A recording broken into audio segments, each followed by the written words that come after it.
Good morning and welcome to my weekly live cast. It's February 17th right now. I'm Jamie. I work at Stonemaier Games and I'm here today to answer your questions, to discuss some random topics, and to share some Stonemaier Games news. And it looks like my cat Biddy is joining us just in the background right now, watching the snow outside here in St. Louis. I hope if you are in a winter-born country that you are staying warm right now. We have a ton of snow and coldness in St. Louis. I think some of our pipes may have frozen, but they've since defrosted and not burst. So we're a little lucky in those regards. But I know a lot of people are out of power right now or potentially very cold. So I hope you're doing okay wherever you are. Um, I have a couple different topics to cover today. I'll start out with the fun, light topic. It looks like Tony and Tim are already here. Thanks for joining in. Hey, Morgan. And Robert. Awesome. Let's start with the chocolate of the day. So Valentine's Day was this past weekend, and so we had some delicious chocolate treats. Megan got chocolate from a company called Lake Champlain that makes some of my favorite truffles in the world. And so she got a big box of truffles, and she also got some chocolate frogs that we ate. We also got cupcakes. We had a lot of treats this weekend. We got cupcakes, and I also made cookies yesterday. Walnuts, oatmeal, chocolate chip cookies that were really good. So we have lots of chocolate. And here on my desk right now, I'm just surrounded by chocolate. I have half of a big Tony's bar of chocolate. I get these at Whole Foods, but I think you can get them elsewhere too. Really delicious. I like the hazelnut one the best. Looks like I think Robert says he's joining us because it's a snow day. So perhaps the snow is not necessarily benefiting some people, but giving some people a day off or a little break. Mark says, does Asmodee buying Board Game Arena change your enthusiasm for putting games on the platform? You know, we've been working with Board Game Arena on Tapestry specifically and some other games potentially for quite some time. And Board Game Arena will continue to operate independently as far as I know. And so they're a wonderful team that I want to continue to support. And I think that it's a wonderful platform that I want to continue to bring our games to. We also separately work with Asmodee as a distributor in Europe. We work with Asmodee Digital on Scythe Digital. So I appreciate what Asmodee has done for my company and for fans of Scythe and fans of our games in Europe as a distributor over there. So I don't know. It seems like some people paint this in a bad light, and I'm sure perhaps for some people it is a bad thing. But for us, it's not. It's kind of a neutral thing. We're happy to work with Asmodee. We're happy to work with Board Game Arena, and I'm excited to bring our games to that platform. John says he just got the Scythe Complete Rulebook, which we have been shipping to people who bought the previous version that had some misprints in it, and we're now selling it. Why I believe. Well, actually, no, I'm not exactly sure about that. I think it might be on sale on our website. I need to check on that. If not, it will be soon. I'll double check on that. I'll make a note. We do have a limited supply of the double-sided wingspan neoprene playmat on the web store now. You can check that out if you'd like. That's the version of the neoprene playmat that we'll be making from now on. And I think it's likely that we're going to sell out of that pretty soon. So get a copy if you really want one. We will make more in the future, but it'll be probably around 6 months before we get them back in stock. That's usually the amount of time it takes to make a new thing and ship it to our fulfillment centers. Carol says the cupcakes look amazing. Yeah, on Instagram, I posted some of these food things that I mentioned the other day, the cupcakes and the chocolate frogs, if you want to check out Instagram at Jamie Stegmaier. Some of the big news today is that I released the Red Rising Rulebooks. So you can check out the core rulebook, 8 pages, and really the rules only consist of 6 pages of this. Setup is 1 page, and then the rules are 4 or 5 pages. And the Automa rulebook for Red Rising. So you can check out those rule books. You can download them as PDFs on our website now. There's also a rules replacement video for the multiplayer game, the core game, from Rodney at Watch It Played. So you can check out that video too if you want to see exactly how Red Rising is played. Although if you've been following the design diaries recently, you probably have a pretty good idea how it's played at this point, because it's not a complicated game. On your turn, you are simply choosing a card from your hand to deploy, and then here's Severo, choosing a card to deploy, and then picking up a card from a location and gaining that location's bonus. Yeah. Yeah, I have all the components here in front of me to perhaps show off as we talk on this video, but everything is visible now on our website. There's photos of everything. You know exactly what's in the game. You even know when we'll start selling it. March 3rd, the morning of March 3rd. That's when we'll start accepting pre-orders for the collector's edition. And we're planning to ship, probably it's looking like early April. It might be a little earlier than that. It might be a little later than that, depending on how freight shipping goes. It was Carlos's birthday. Happy birthday, Carlos. That's awesome. Thanks for popping in today on your birthday. He says, I can't imagine a better way to spend this hour than listening to your weekly live cast. That's so nice of you to say. Thank you. He says, at the end of it, I always find that I'm full of positive energy to spend for the next 7 days. Thank you so much for doing it. Well, that's wonderful. Thank you so much for saying that, especially on your birthday when this would be about you, Carlos. Yeah, I'm happy that these live casts bring you a little bit of joy every week. That is certainly my intent, and positive energy is definitely my intent when I create these videos. And speaking of positive energy, one of the other things about Red Rising is that we've been collecting pre-order launch notifications over the last week so that we can make a donation to the ACLU, the American Civil Liberties Union, to protect civil liberties. So for every person who signed up for a pre-order launch notification, we are donating $1, or we have now donated $1 to the ACLU, and that total was $10,724. So thank you so much if you signed up for a pre-order launch notification, and if not, you can still do so. You can still sign up for a notification on our website now. It's at just on our website at the Red Rising page on our website. In fact, I need to update that to indicate that we have made that donation. Yeah, I'll update that right now. Yeah. Cool. What else is going on in terms of Red Rising? So the rules of the date, watch it play ACL. Yeah, that's everything about Red Rising. But I can continue to, I don't know. You've seen many of the components at this point. You've seen this component with the wolf's head tray plus the helium tokens inside. This is in every version of the game. While the collector's edition itself has its own special tray where it's inserted into this plastic tray, and the lid doesn't come in the standard edition. But the gameplay is exactly the same between the two versions. So if you want to support your preferred retailer, local or online, you can certainly do that. You can get the standard version of the game from them. And you can even later, if you decide you want the upgraded components, you can come to our website and order an upgrade pack just to get the upgraded components. You can order that from us. I hear a cat behind me. Yep, there's a little cat. Walter, I think, wants to say hi here. Here's Walter. He's been a little bit of a feisty boy this morning. Walter, you want to say hi to everybody? I can't scroll while I'm carrying Walter, so let me look at some other topics here. We've been continue to play a lot of Sleeping Gods. Sleeping Gods is the open world cooperative exploration game from Ryan Lockett at Red Raven Games.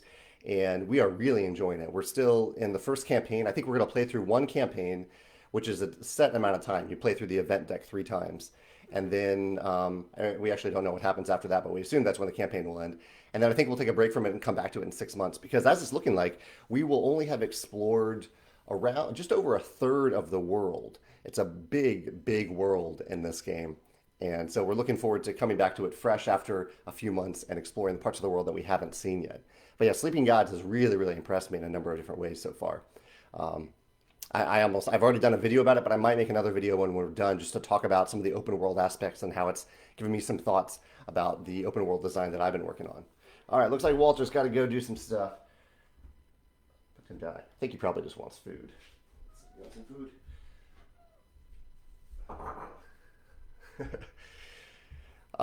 Yeah, what else is going on here? Now I can scroll through the comments. Designer Francesco Testini is joining us today. Hey, Francesco. Marco says, any news on the release of Between Two Castles of Mad King Ludwig? I think maybe you're referring to the expansion, because the game has been available and released for quite some time, but the expansion we are working on, and it will be our next product release. So we'll talk about that in the near future. Yeah.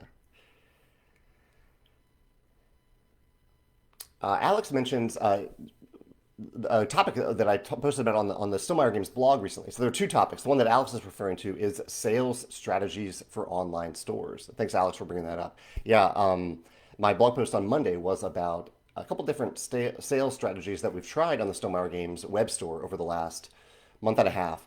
And I shared exactly what we did and the results for those different sales, hopefully giving people some ideas if they want to try some of those sales themselves. Just some strategies about that. And I also posted about, on last Thursday, I posted about working with a major IP, working with Red Rising, what it's like to get an IP, to go through that process, to work with an author, things like that. And so if you're curious about what it is like to, how you can get an IP and what it's like to work through that process, check out Thursday's blog post. Tim says, we played Viticulture Euphoria and Pendulum over the past several days. And Tim, I also saw that you posted a poll about people's favorite Stonemaier games. It's been neat to see those results. Feel free to post a link to that poll here if you want. Tim says, having added the arboriculture module into play with Tuscany, what are the purpose of the apples? They didn't seem to add any points unless you had the windmill. Oh, apple! I haven't played arboriculture in a long time, Tim. Apples. What did apples do? Um, oh, they help with your morale. That's the point of the apples. I think you can spend apples to increase your morale, if I remember that correctly. Chad says, I was wondering what design requirements you considered for the collector's edition. Did you have a cost restrictions, um, a desire not to add new content, but just upgraded components and card holders? Well, yeah, definitely for sure, Chad. I didn't want to add any other gameplay content. I wanted people, if they bought the standard version, to get the exact same gameplay as in the collector's edition. So that was definitely for sure. And beyond that, it was kind of just a process along the way of adding stuff that I thought would be cool. I mean that's as deep as it goes, and so it wasn't a set list. Like this, a list evolved over time. In fact, it was fairly late in the process that I was like, what if we just made all the plastic tokens metal? And we did that. So it was kind of that process over time of just saying, this would be cool, let's do it. And the nice thing about the collector's edition, once we decided that we were only selling that directly and that we would only sell the standard version through retail, it gave us a lot of flexibility as to what we could add in the collector's edition because we're no longer dealing with a 5 times multiplier for MSRP. I mean, the formula basically that publishers use is if they have a game that costs $10 to manufacture, then typically this price that they need to sell it at, the MSRP, is between $50 and $60 because when distributors buy that game from the publisher, they get a 60% discount. And this isn't a bad thing. This is because distributors need to make money and they need to make money after they sell those games to a retailer, and a retailer needs to have margin so they make money when they sell the game too. However, that's a huge margin. Like if we have a $10 game that we're selling for $50 on our website, that's a great profit margin, but it's almost like too good. Like we don't need that big of a profit margin to be sustainable. And so with a collector's edition where we don't have to use that formula, we can look at the profit margin directly between the price that we offer and the cost. It means basically we have a lot more flexibility on the cost. And so this is something to keep in mind, I think, when you look at companies that are selling games directly versus through distribution. If they have a game that they are only selling directly, their margins are probably fantastic. And so they should be charging you a pretty fair price for that product. And so that's what we've tried to do with the collector's edition. Oh, I'm talking too long and I'm missing questions here. So if I missed something, I know I just missed a question from Robert. Okay, I'm going to scroll down a little bit because Facebook is scrolling past questions. If you posted a question in the last few minutes, feel free to repost it. Let's see. Chris says, with Red Rising coming out, will someone be able to learn some of the lore from the game without reading the series? You will get little hints at the lore, but it's really character based. The game is character based, as is the books. But there's nothing about the plot in the books other than maybe the most subtle of winks and hints that you really won't. It won't spoil anything from the books. Yeah. Let's see. Edgar says, talking about desserts, what is your favorite dessert? I have a lot of Portuguese desserts that I love, like pastel de nata. Never heard of that one. That is a small custard cake size of a cupcake. I love a lot of different desserts, but pretty much anything with chocolate. I love chocolate chip cookies. I love chocolate brownies, chocolate cake, chocolate ice cream. Anything with chocolate is my favorite. Connor's here from Inside Up Games. Connor just launched a Kickstarter today for Block and Key, a new game. Connor, I don't know what you're doing here. Get back over to your Kickstarter. I hope you are doing great over there on your Kickstarter right now. Kadrick says, I have a design-related question from Red Rising that I would like to ask. I noticed that most of the victory points on cards are 2 digits. I wonder if there's a specific reason that you aren't going for a simpler 1-digit value instead of 2 digits. Yeah, that's interesting. I posted actually yesterday about why most of the victory points in the game on the cards end with 5 or 0 to make math easy. Why didn't we just cut a digit off that? Well, it would probably result in us having half points. So like if there's a card that's 15 points, 1.5 is a lot more confusing, I think, than 15. Plus, I think it's more satisfying to get 200 points from a game than get 20 points from the right game. But perhaps this is my bias coming from Fantasy Realms, where you can score a ton of different points, and Fantasy Realms was the direct inspiration for Red Rising. Edgar says, any news on the price of Red Rising? We don't release the price for our games until the pre-order date. I know that leaves you in limbo a little bit with your gaming budgets, but I think we've priced this game in an appealing, fair manner. And, Biddy's going after the food. And we also don't want retailers selling the game, selling the retail version of the game until we start our pre-order as well. And we've found from experience, if we release the price too early, retailers will immediately start selling the game, even though they don't know anything else about it or don't know how many copies they're going to get, that kind of stuff. Let's see.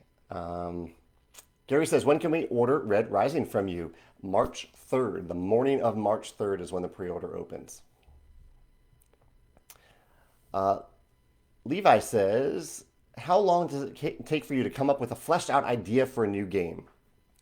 Yeah, use the word idea here. So it's tough to answer that exactly. So I come up with ideas for games and mechanisms and themes all the time. I have a running list of hundreds and hundreds of those. Use the word fleshed out. So fleshed out is a little bit different than the core idea. So usually if I have an idea and I want to spend some time on it, I might brainstorm it a bit. And at that point, I have something that is essentially a fleshed out idea, but it's really nothing at that point. It's just an idea. That could take, I don't know, that can take hours. It can take weeks or months during that brainstorming process, however long I want to take. What really matters, though, is when I actually take that idea and I make a prototype and get it to the table. And that process can take a long time to get, even though I try to get it to the table as early as possible to see if these ideas are actually worth anything. Sometimes it can take quite a while, yeah. But again, I kind of want to answer that the focus is less on the idea and more on actually building the prototype and getting it to the table. Although I do enjoy that brainstorming process.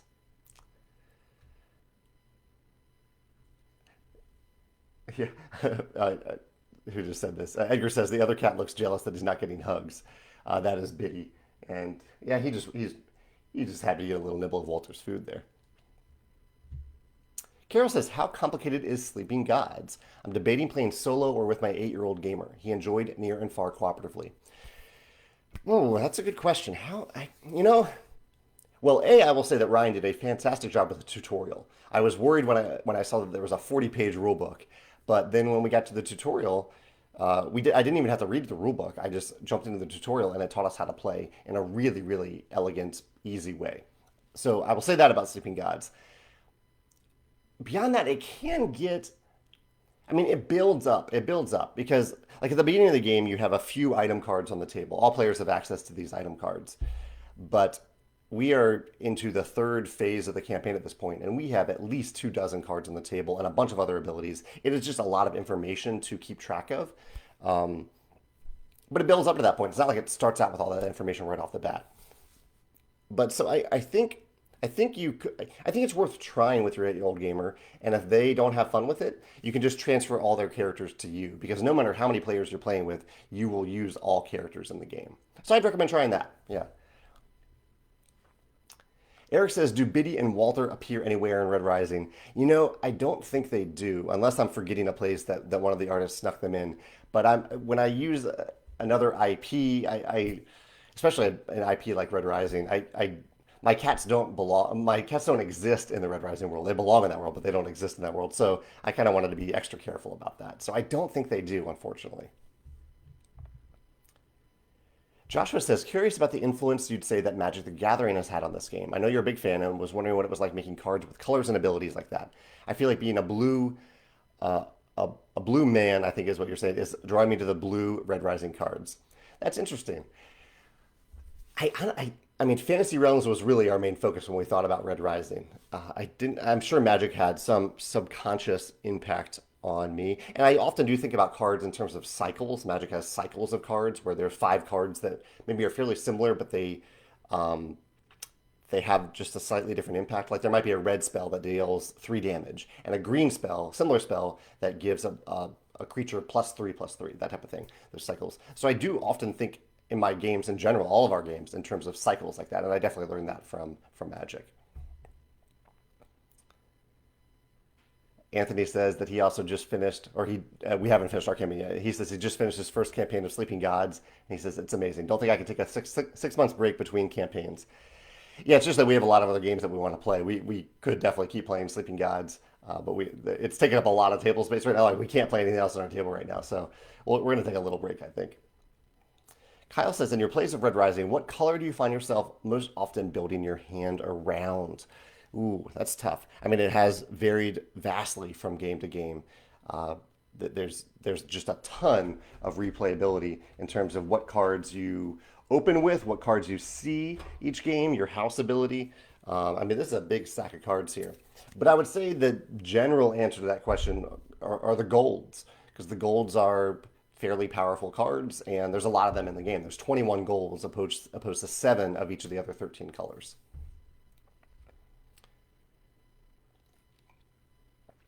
I'll do a few more questions, and I'll jump back to some topics. I don't have any urgent topics. I think the Stonemaier game, I have some vague things. Like we've been playtesting recently, running some blind playtests and doing some proofreading on a project that we're about to send to the printer right after the Chinese New Year. But no other big news other than the Red Rising. I think I mentioned did I mention the Neo Premat, the Wingspan Neo Premat, the double-sided Neo Premat? It is on our web store now, and we're probably going to sell out of it fairly quickly, but we will make more. It will just take a little while. Yeah, I did mention that earlier. Carol says, do you ever have multiple products ready at the same time? If so, how do you decide which to launch first? I love how you give each product its moment to shine when it first comes out, and I'm assuming that's very intentional. Yeah, that's a good question, Carol. It hasn't happened too often that we have two products that literally arrive at our fulfillment centers at the same time. Typically, they're off by weeks or even months. And so often it's just organic. The product has not arrived yet or is not even close to arriving, and so we just wait till it arrives. And part of that is due to graphic design. We only have one main graphic designer, Christine, who works on our projects, and she only works on one project at a time. And so there's just a natural spacing between projects. But we do try to space them out. I don't want to have a new game coming out or even a new product coming out every month. And so I think we will reach a point later this year where we will have some products that have arrived, or at least one product that will have arrived at a fulfillment center that I will wait about a month before even announcing. And that's a good thing. I would rather be ahead of schedule like that than doing what we're doing with Red Rising, which is starting a pre-order before it has arrived at fulfillment centers. Yeah, but I think the timing works out well for that in addition to the rest of our schedule for the year. Ilya says, ever thought about starting a Stonemaier book club, especially now with all the attention on the Red Rising books? It might be interesting to do someday, a Stonemaier book club, but it would probably be more personal driven than Stonemaier, because there are very few books that are tied to Stonemaier products. Let's see. Jonathan says, but will Red Rising be the cheapest Stonemaier game on its date of release, either retail or collector's edition? Yeah, we haven't released the pricing for Red Rising yet, Jonathan, but you'll know on March 3rd when the pre-order opens. Jeffrey says, are you planning on expansions for Red Rising? We don't currently have any plans for them. We're not actively working on an expansion. Alex and I, the most we've talked about is that most likely after Pierce finishes and releases book 6, we'll read that book. We'll probably have to reread the second trilogy. Not have to. We'll enjoy rereading the second trilogy.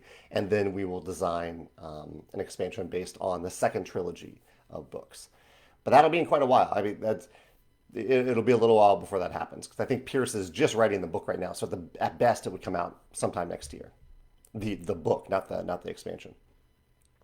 Sean says, I know your genre is normally medium weight Euro games, but have you ever tried to create an RPG in one of the worlds that you've created, or a new one?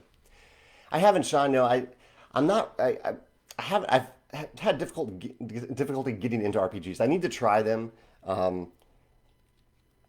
I played the Star Wars RPG a little bit as a kid, and I tried Fiasco, which is probably the closest I've gotten to an RPG. But it just isn't my style of game, really. I don't know anything about that genre. I don't know anything about the market, and so it is probably something that we'll try. Yeah. Ilya says, with so many exciting Kickstarters this week, is there anything that you're backing? Yeah, there have been some big ones. I mentioned Connor's project, Block and Key. Bloodstone launched yesterday. The Ares Expedition, the Terraforming Mars follow-up card game, launched yesterday. I am following these projects. I am not currently backing any of them. with no slight to those games at all, just not yet backing any of them. I back pretty carefully, and it's a weird thing. If I have a bunch of games, like yesterday, I had two Kickstarter games arrive, and if that happens on the same day that a couple projects launch, I often feel like, oh, I have all these games right now that I want to play and learn. Um, I'm slightly less predisposed to actually backing a game on that same day or that same week. It's weird. It doesn't really make sense because a game that I back today probably wouldn't be ready for another year. But it's just a little psychological thing. I don't know if anyone else feels that same way. Vito says, would it be fair to say that Red Rising is a game that is designed in a way that would be easy to add expansions if the game does well? I would say, yeah, especially in terms of the characters. We left room in the box for more characters. We can easily scale up the number of characters per color. Um, I think the interesting thing for us to explore at some point will be what do we do with some of the gold characters uh, that evolve over time. Even with the first trilogy, when we face that, there are gold characters that start off in one way and end up in a very different way by the end of the trilogy. And yeah, that's a. I'm trying to be very careful about spoilers here, but that's something for us to think about it as we approach the game for the second trilogy of books. Kadrick says, when will the reprint of Tuscany Essential Edition be available? Let's see, I actually have an email right here. We're estimating it'll be in fulfillment centers in May. Yeah, I'm really sorry about that. We try really hard to keep products in stock in our web store, and I think it just sold a lot faster than we thought in December. Um, and it caught us off guard a little bit. So that's on us. I'm sorry about that, but yeah, it won't be back in stock for quite a while until May, unfortunately. Yeah, yeah, that's a lot later than I would prefer. Par says, in a standard game of Red Rising, how many cards are used during the game before it ends? Half of the deck? Depends on the number of players. More players, you're going to see more cards in general. In a two-player game, I usually see about a third of the deck, maybe a little less, maybe a little more. Yeah. In a six-player game, you're probably going to see a little over half the deck. AJ also had a question about Red Rising, the second trilogy of books. I talked about that a second ago in terms of, yeah, we're waiting for the second trilogy of books to be complete before we think about an expansion. Tim says he's trying to buy some neoprene mats, but my champion code isn't working. He says maybe I should contact Joe. Yeah, please contact Joe to see what's going on there in case there's an issue with the champion code. Yeah. JJ says you have stated before that you usually go for standard versions of games. Would you get a Red Rising Collector's Edition? If I was someone buying a game and if I saw Red Rising come out from another publisher, absolutely I'd buy the Collector's Edition. Especially at the price that we're offering. I think sometimes collector's editions end up a little inflated in terms of prices, and we're not doing that with our version of Red Rising. I think we price it very fairly in an appealing way. So it depends often on the pricing, I think, for that. Yeah. Chad says, how many times have you read the first Red Rising trilogy before and after deciding to design the game? I read it just once. I often only read books once. I read the trilogy once, and then after I had Pierce's blessing to start working on the game design, I read it again. Yeah, so I've just read it twice. Yeah. Robert says, what would be your fanboy gaming experience playing X game with X people? Ooh, I mean, there's so many people that I'd love to play a game with, including those of you who are joining me today. So I guess that's not a fanboy experience exactly, but I'm happy to play games with people who enjoy playing games. I don't know. I've named some of my top three designers as well. No, I don't, because that keeps evolving too. I don't know. That's a tough one, Robert. It changes all the time. Um, I'll say I'd love to play a game with Will Ferrell, Barack Obama, and and uh, and Uwe Rosenberg. Or Rob Davio. I think Rob Davio would be a lot of fun to play games with. I'll say both of them. We'll play a five-player game, five of us. And what game? I don't know. I'd play anything with those guys. I've named all men there for some reason. That is not my intention. Who else? Elizabeth Hargrave. I actually have never played a game with Elizabeth Hargrave, designer of Wingspan. I'd love to play a game with her. That would be awesome if I could do that someday. Um, Cynthia at MeepleSource. I love working with Cynthia. I can't remember if I've actually played a game with Cynthia though, so I'd love to do that if I haven't already. That would be a lot of fun. I don't know. There's a lot of people that I love to play a game with. Tim says, in the last champion update email, you definitely provided a hint towards the pricing. That's true. I did, Tim. That is true. If any, we're talking about champions a little bit. Stonemaier Champion, if you don't know, is a program that we have where if you want to support the type of content that I create on the blog and on the YouTube channel, you can sign up as a champion of that content. You pay $15 a year, and you also get a special discount on every order that you place on the Stonemaier Games web store for that year. Jim says, congratulations on a great launch and the amazing charity donation you were able to make. Have you heard back from the charity since the donation? They must be excited. Have I heard? I got a confirmation. I'm looking at my email right now. I got a confirmation from the ACLU that they accepted the donation, but I haven't heard anything special from them about that. Matthias says, when will Watch It Played cover Red Rising? 2.5 hours ago. It is on, Watch It Played has a rules video as of 2.5 hours ago on their channel. Yeah, go check it out. Yeah. Let's see. Jeremy has a question about the Viticulture Expansion. Jeremy, I appreciate your curiosity. We won't be talking about that until later in the year or whenever we end up releasing that expansion, but I am very excited about it. Connor says, what percentage of your gameplays are solo plays, and what percentage of your games are learning experiences are solo? He says, for example, I don't play many solo games, but I love to test games and learn new games by playing solo. You know, I hardly ever play games solo. Even when I'm learning them, I kind of just read the rulebook and go through the motions a little bit, but I'm not really taking turns as I do that. But I can see how that would be a good way to learn a game. So I play very few games solo. Mostly the only games that I play solo are when I play them digitally, and even that I do very rarely. I play most digital games with other people. Every now and then I'll pop on and play a quick round of Slay the Spire or Shards of Infinity just to relax for a few minutes, but that's pretty rare.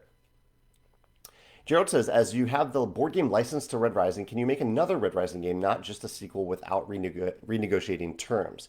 That is a great question. I would have to double check the contract to see if that is the case. I believe it is. I think we have all of the tabletop rights for Red Rising, and we could make multiple products in that world. Yeah. Cody says, what's my favorite third-party upgrade or component for any of the Stonemaier games? Ooh, that is a good question. I'm trying to think if there's one that I really do love the Meeple Source upgrades for Wingspan. I do love playing with them. I also love seeing what Top Shelf Gamer is doing with the resource line that was once ours. So they're things that I loved enough to create ourselves, and now Top Shelf Gamer is taking them to the next level. So I love a lot of the little bits and pieces that Top Shelf Gamer makes. What about you, Cody, or anyone here? What's your favorite third-party accessory? So it's a component that Stonemaier Games does not make, but it is specifically for a Stonemaier Games product. George says, before you play, just uploaded their review of Red Rising. Hopefully not their review. They're not supposed to post their reviews yet. Let me go check to see. I think they posted their teach and playthrough. Yeah, they're totally open to do that. The reviews for the game will be next, whatever the 22nd is, next Monday, Tuesday. That's when the reviews. It does look like Before You Play has their playthrough, their teach and playthrough live on their channel now, but no review yet. That'll come next week. Yeah. And the reason, if you're watching, if you're curious about why we do that, why we have a specific date for the reviews, is that we want to give advanced copy reviewers plenty of time to play through the game, to compose their opinions so that they can best inform you, and then they don't have to feel like they have to be the rush to be the first reviewer to get out their thoughts.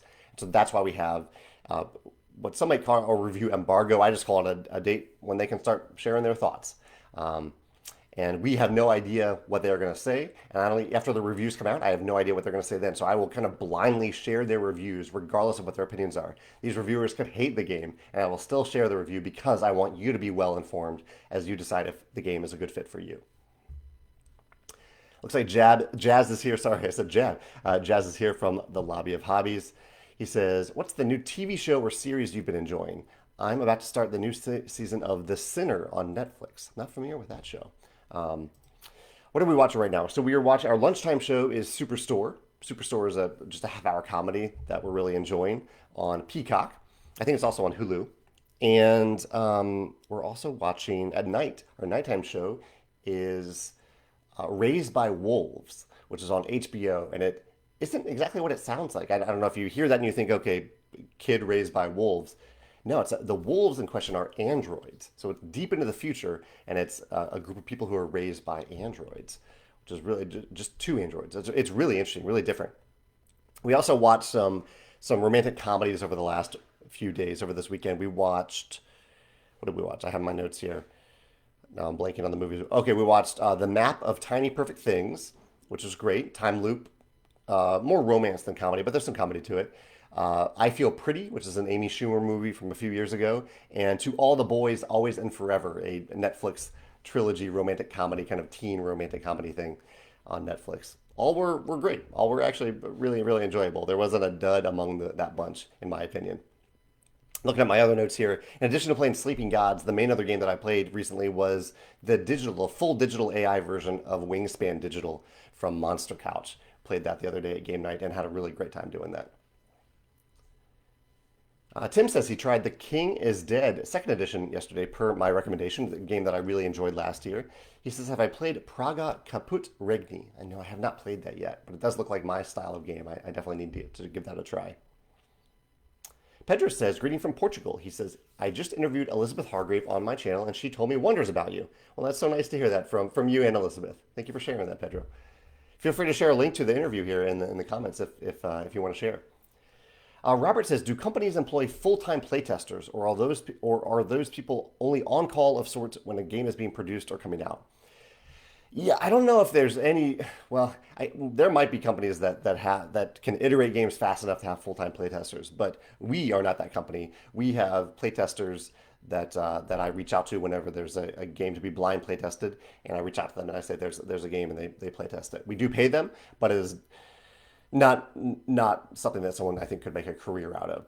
My other full-time employees, Joe and Alex, they are, and my co-founder Alan, they are on call whenever I need to do local playtesting, and I call upon them to playtest locally here. Yeah. Lisa says, was I ever worried that the color cast system in Red Rising might be misinterpreted by the uninitiated to make statements about race? Lisa, that is a fantastic question. Absolutely, yeah. While the book is an allegory about race, and it's really a commentary about what can happen when we judge people by the color of their skin, and relegate people to jobs based on the color of their skin rather than the content of their character. That is what the books are all about. What you mentioned is the uninitiated, people who don't read into that even just a little bit. It's even on the back page of our rulebook, where I talk about it here. I say the color-based societal structure of the dystopian Red Rising world is an allegory for the racial struggles of the past and present in the real world. It's a cautionary tale of what can happen when people are judged by the color of their skin instead of the content of their character. So even though I mentioned it there, I talk about it quite a bit. Yeah, I think it certainly can be misinterpreted by those who don't read into it a little bit. But I think that's kind of the state of the world right now, right? Where if someone doesn't do even just the minimum amount of research, that they can spread misinformation about something. So hopefully that doesn't happen, but hopefully more importantly, people give this book a try and can maybe learn something about themselves in the real world in terms of the racial struggles of the real world as they read this fictional book and play this fictional game. Yeah. Chad says, what is the favorite color you designed other than golds, if golds are your favorite? He says the purple cards seem really neat to me. Yeah, I would say purples and greens are maybe among my favorite colors in the game, the mechanisms in the game, because they often have some weird end game scoring categories that you can try to target. In terms of the fictional world, I love the obsidians. The obsidians are just kind of a fascinating a color to me in the world of Red Rising. Scott says, if for some reason the Red Rising IP didn't come through for you, would you have rethemed the game, or was the IP critical for the design? The IP was absolutely critical for the design, but I think we could have made a game that was similar, that kind of pays homage to the Red Rising world. I don't think I've said that word out loud for a long time.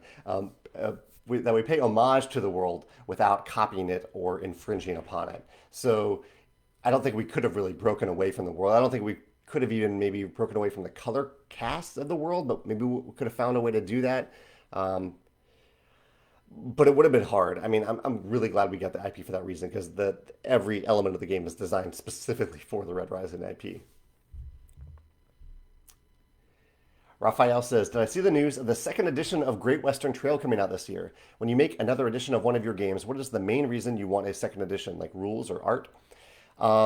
Yeah, I actually have a recent video about sequels and remakes of games. So check out my YouTube channel. I don't know if Cody's here. Cody can also often find these links quickly, but I posted a video where I dive pretty deep into that topic of why a company might think about making a second edition and why I generally try not to think about that because I try to get it right as possible the first time. Not that Great Western Trail got anything wrong the first time. Very, very successful game the first time around.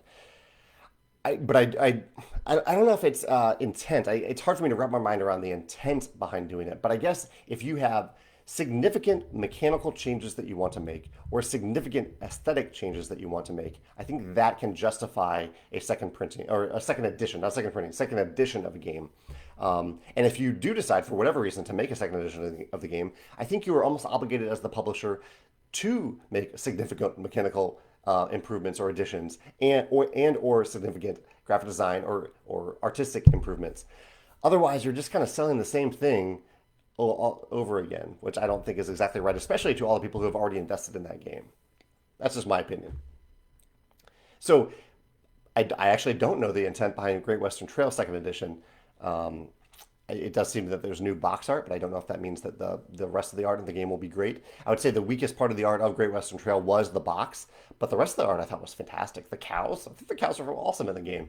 I thought the board looked great too. So I don't know what they're going to revamp in that game. Joshua says, "What were you able to get all characters from the Red Rising books into the game? Any you would have liked to get into the game?" I mean, there are a lot of gold characters in the game that we spend most of our time with the golds, with named golds, and we didn't want to go too far, so we put 21 of them in the game. But there's certainly others, none that I can think of like really specifically that we didn't include, but it would have been nice to include a few more. Yeah. Edgar says, is it hard to juggle multiple projects at once, or are you becoming an expert on it? He's curious about the Tapestry expansion. I'm not going to give tidbits about the Tapestry expansion yet. A little too early for that. That's a kind of a late 2021 release. But yeah, I have a lot of experience at this point with project management. And so I would not say I'm an expert at it, but I have found ways just to keep all projects moving forward based on the steps that are ready for those projects. And part of it is I have a massive spreadsheet that I use whenever I'm working through a project just to make sure I don't miss anything. Because I will miss something if I try to use my mind to remember all those things, all those steps. Par says, if when the collector's edition sells out of Red Rising, will you print a second batch? Probably not immediately, but if there is enough interest for us to make a decent number of copies of a second printing of the collector's edition, absolutely, we will. Yeah, it's definitely not a one-time only thing.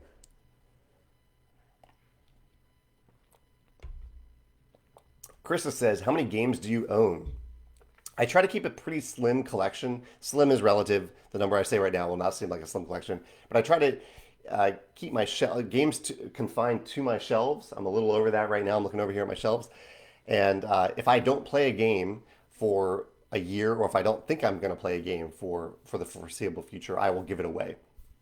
So a lot of games, hundreds of games have gone through my collection. Right now I probably have around 150 games in my collection. I have a big Kallax shelf 4x4 right over here that you can't see that's full of games. I have two smaller shelves that are full of, there's my shelf of opportunity, and I have my shelf of smaller games, and then I have a shelf full of Stonemaier Games products. Yeah. Nicholas says, is the Wingspan neoprene playmat the exact same size, or is it possibly slightly larger? I believe it is. I believe it's actually very slightly smaller than the original player mats, like slightly smaller, but sized correctly. I think maybe that we just trimmed off the edge a little bit. I'm thinking of this because I recently put both of the neoprene mats in the old one and the new one in the big box that we're working on. And I think it was the older ones that were slightly bigger, even though the new version is correctly sized. So if anything, it is slightly smaller. If not, it's the same size. I might be looking at the wrong version of the old mat. Scott says, was hand mechanism the first mechanism you had in mind for Red Rising, or were you considering others like sieve building, for example? I mean, sieve building isn't a mechanism itself, that's more of a theme, but I went through many mechanisms, particularly worker placement and bag building using meeples for the first like 4 versions of the game that I designed, and none of them worked well. I didn't like how any of them worked out. I felt too disconnected from the characters in the world. And so it wasn't like I said, hand management is the key, but it was more that I played Fantasy Realms and realized that the mechanism in Fantasy Realms, the hand management, the combo building could work really well for a Red Rising game. Yeah. Gerald says, which way do you like to balance a deck of cards? A, make all cards equal in power. B, make some cards more powerful, but they have limited or negative conditions or higher cost requirements. Or C, some other way. C, some other way can be like how you actually gain those cards in a way that is a closed economy with other players or a set economy. A little bit of both. I think, well, I don't know. I don't know if it's ever possible to make all cards truly equal in power because they're so circumstantial.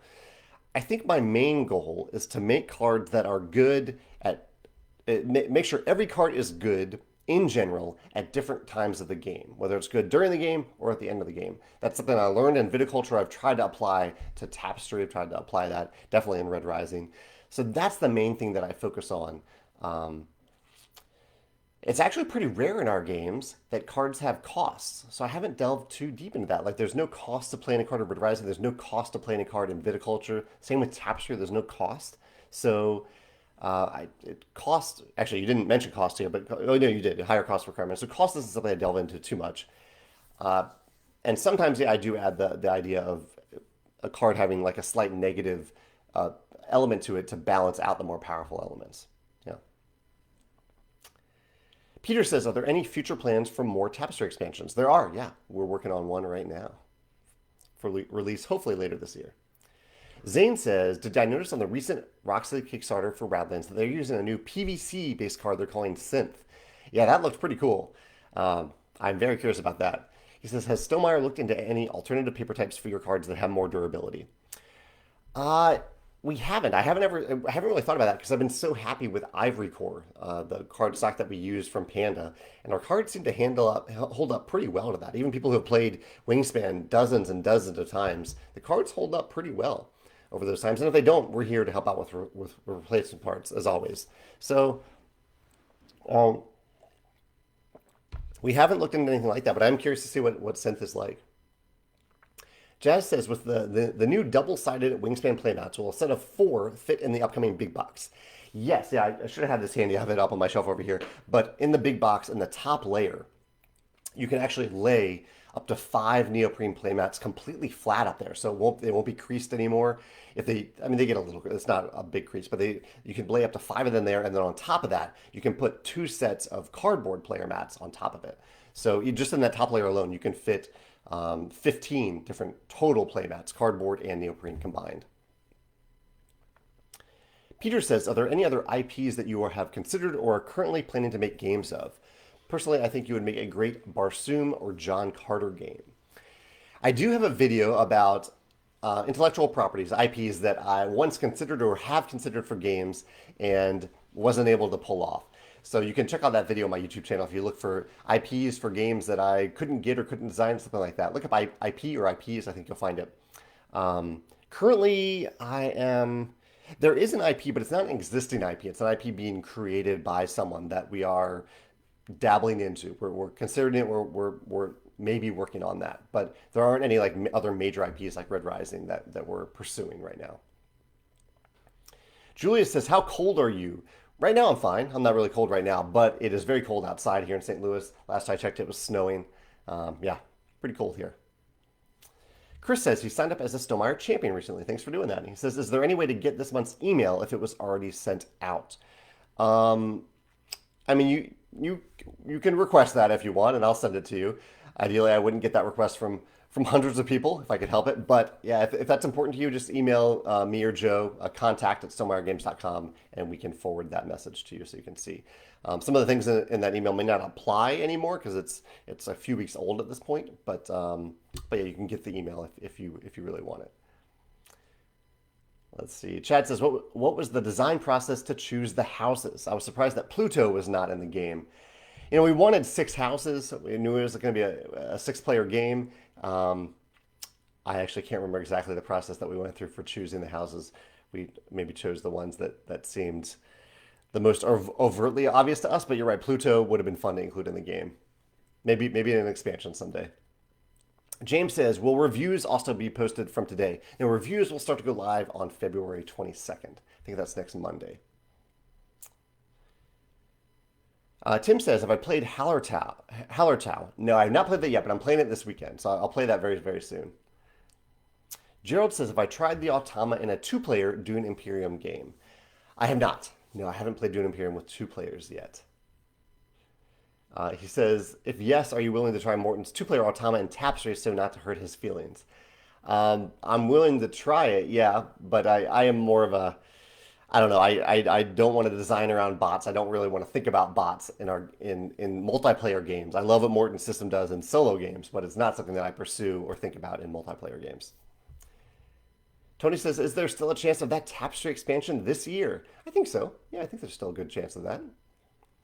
James says, who will be reviewing the game this time around? Go to our Red Rising page on the website and go to the reviews and media section, and you'll see all the reviewers and what they will be. You'll see all the names of the reviewers.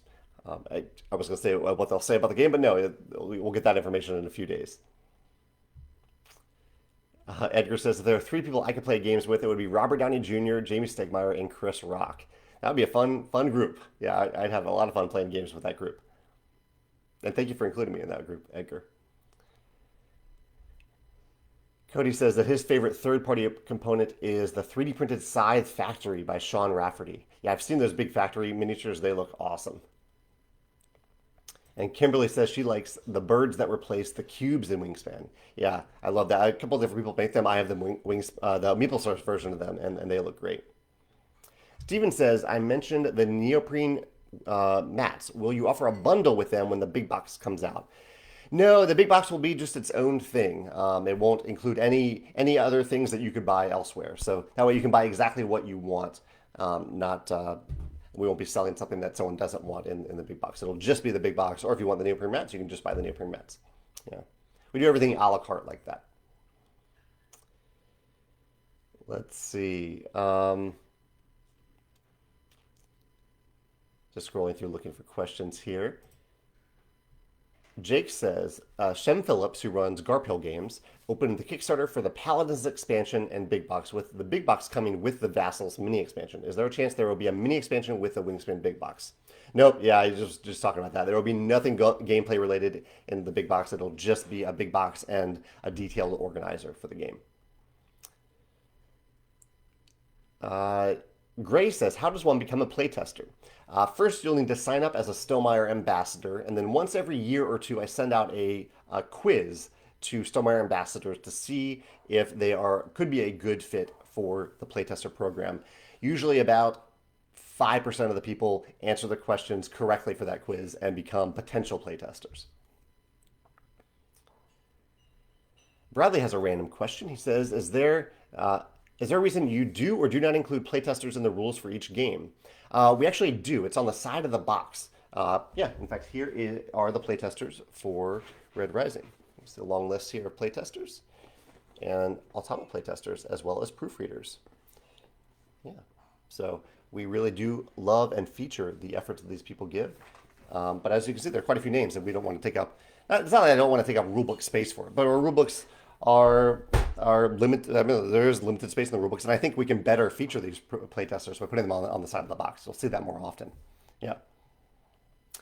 Ivan says, it seems that CCG's collectible card games are becoming popular again with projects like Radlands and Vampire Masquerade Rivals. Is Radlands a CCG?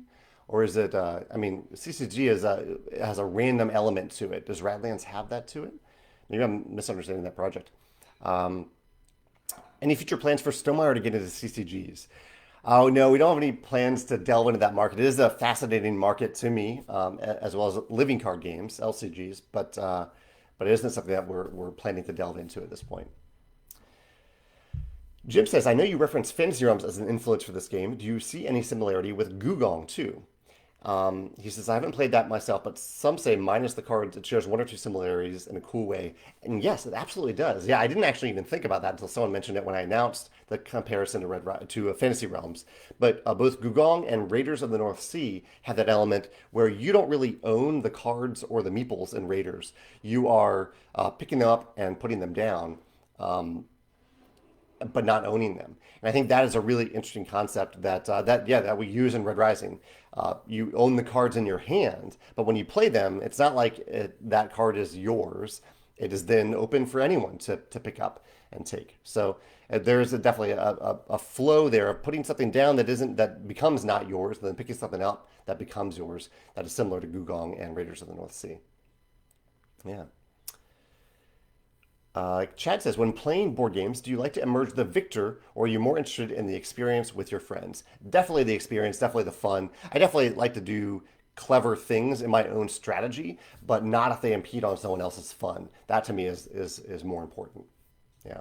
And winning, like having bad luck in a game is not like that is something that I just don't worry about. Or if I play poorly, I mean, sometimes I can, I'm human. If I play poorly, I can feel bad a little bit. But if everyone else had fun, if everyone else is having fun, then I am just happy to be there at the table having fun with them, win or lose. David from Back of the Shelf is here. Thanks for being on our podcast. Yeah, David, thank you so much for having me on your podcast. He says, we were discussing retheming games last night. Are there any games that you'd like to see rethemed that would make them more appealing to you? Well, I mean, here's a general answer. I can't think of a specific game, but in general, I am more drawn to fantasy, earthy themes than I am to space themed games. And that's kind of weird coming from Red Rising because Red Rising is definitely based in space, but it's not. It doesn't feel, I think, like the Twilight Imperium style space game. And so there might be some space themed games that I might be like more excited about if they were fantasy themed instead. But I can't think of anything specifically right now. Corey says, obviously you keep learning about game design, but what game would you say when you first saw it that you most wish you designed it? I mean, I do have a video about games that I think that we could have published as Stonemaier games because they fit so well into my game design philosophy. One that comes to mind is Orleans. Orleans is very close to my game design philosophy, and that's one that I thought was brilliant when I first played it, and still when I play it now. Mike says, will I ever make a Tapestry big box storage solution? My answer to that, Mike, is that we kind of already have. The original box for Tapestry is huge, and if you take out the insert, you can definitely fit the first expansion, and you'll be able to fit the second expansion in there too. So I would say we're probably not going to do any big box solution for Tapestry, just because how big the original box is. Jacques says, how do I feel about the overall player response and feedback for Tapestry? He says, myself and his wife are addicted. It's kind of a weird thing. I love the community around Tapestry. I love creating stuff for Tapestry. I love that we have digital versions of it coming out. I love that. I do understand that there is the perception that Tapestry is imbalanced. Whereas I created Tapestry as kind of a living thing, that I knew that with that amount of asymmetry in the game, that even out of the box, after 10,000 people had played it, that we would find some things that we couldn't find in playtesting. But I don't see that. I think some people see that as a huge knock on the game. I see it as an opportunity to learn from that data and make little adjustments along the way through the guide that we post on our website and on the back page of our expansions to give civs little boosts or negatives to help balance out things along the way. I think it's interesting to have a game that's living in that way. And so I think the one sad thing for me is that some people have heard that it is imbalanced and they don't even try it because of that, which I think is unfortunate because I'm really happy with how the game turned out. That's my thoughts on that, concise thoughts on that. Let's see. David says, Fantasy Realms is fantastic. Are you looking forward to the expansion? I definitely am. Yeah, I'm really excited about the Fantasy Realms expansion. Cody, thank you for finding the IP video. I appreciate you doing that. Let's see. I'm almost out of time here, so I'm going to scroll down and see if there's any other quick questions before I put this on YouTube for any follow-up questions. Jose says, Jose, are there ways to banish cards from your hand to get to the 7-card hand size if you have exceeded it during the game? There are, let's see, if you've exceeded it. I mean, even if you've exceeded it, you're probably still having a net gain of points. But there are some cards that banish cards or can let you lose a card to your advantage. Yeah, that can happen at times. Yeah. Let's see here. Tim says, have I shown the back of the box yet? I have not shown the back of the Red Rising box yet. No, I won't be showing that. Um, let's see. Peter says, do you play RPGs like D&D, Pathfinder, VTM? I don't actually know what VTM is. Or are you just a board gamer? I am just a board gamer. I would love to try maybe a one-off RPG experience at some point, but I just tend to enjoy board games more. David says, what do I dislike about 1 to 2 player games? Not much. I mean, I love that all of the Stonemaier Games products play at 1 player, play at 2 players. I play a lot of games 2 player myself, I love games that play at 1 to 2 players. I think maybe you're referring to that we don't publish games that only play at those player counts because I want our games to be accessible to those who have larger groups as well, especially after the pandemic ends and we can get together with larger groups again. So I want our games to be able to be played at 1 or 2 players and have a lot of fun at those player counts, but also 3, 4, 5, even 6 or 7 players for some games. All right, I think I got to the end of the questions. Real quick, I guess I'll mention that my video this past weekend was about cooperative games. In fact, this ties off David's question. I did a video about cooperative games that really play great at 2 players, even if they play also at higher player counts. That was my video this past weekend. I talked about Blood on the Clock Tower on Tuesday, and I talked about Canvas on my video on Friday. And I think that is it. So thank you so much for joining me today. I'm going to sign off and get some lunch. But I hope you have a great day, and I will be back next week. Take care.